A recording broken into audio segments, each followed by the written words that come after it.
L'Assemblée nationale a tenu ce vendredi une plénière particulièrement dense consacrée à l'examen de deux propositions de loi majeures. Il s'agit de la réforme de l'organisation du barreau et du système d'assistance judiciaire, l'instauration d'un service militaire obligatoire pour les jeunes âgés de 18 à 30 ans. La séance a été présidée par l'honorable Aimé Boji-Songara. La seconde proposition de loi initiée par l'honorable Messare Claude recommande l'instauration d'un service militaire obligatoire par province. Selon son auteur, la RDC ne peut plus, malgré un fort potentiel démographique jeune, recourir régulièrement à des forces étrangères pour assurer la défense du territoire. Le service obligatoire est présenté à la fois comme un instrument de renforcement de la défense nationale et un outil de cohésion sociale face aux tensions alimentées par les tribalismes, les régionalismes et les discours de haine. Cependant, plusieurs réserves ont été émises. Le débat a également abordé la dégradation persistante de la situation sécuritaire dans l'est du pays. L'intervention a porté sur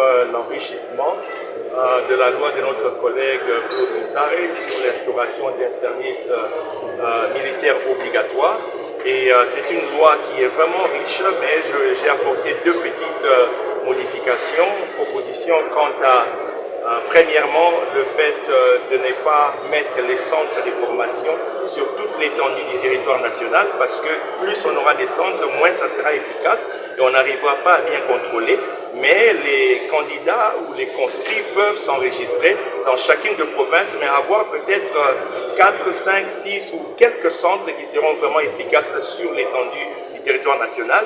Et aussi, la proposition de loi de notre collègue vise à ce que la formation qui sera octroyée soit de 6 mois et à cause de faire une bonne formation pendant 12 mois qui est une année et aussi s'inspirer des modèles d'autres pays où quelqu'un peut avoir son diplôme des études supérieures et après ce diplôme-là, la personne peut passer une année de formation militaire car nous devons défendre la mère patrie. Les enjeux, ce n'est pas seulement la guerre de l'Est qui a fait plus de 30 ans, mais le Congo est un scandale géologique, que vous le vouliez ou pas. Aujourd'hui, lorsqu'on a même les téléphones qu'on utilise, il y a les coltans. Donc il faut que nous ayons une population qui est prête à défendre la nation.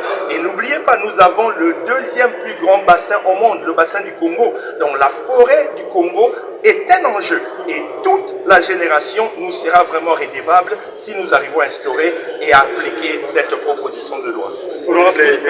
Je ne vois pas ça comme ça, parce que ces enfants-là de riches sont aussi congolais, ils ont le sang congolais. Et les exemples sont les gens ou les enfants des riches. Je vous donne un exemple concret. Le défunt président Mobutu, notre maréchal, il avait toute la richesse, mais tous ses enfants, presque je pense Manda, Konga et les autres, je peux oublier les autres noms, ils ont fait l'école de formation des officiers à Kananga. Ils ont fait 3 ans et ils étaient gradués en sciences sociales et militaires. Donc le problème, c'est un problème de patriotisme. Si les riches sont patriotes et que leurs enfants ont un attachement sur cette terre, ils feront cette formation et ils iront aussi étudier à l'étranger.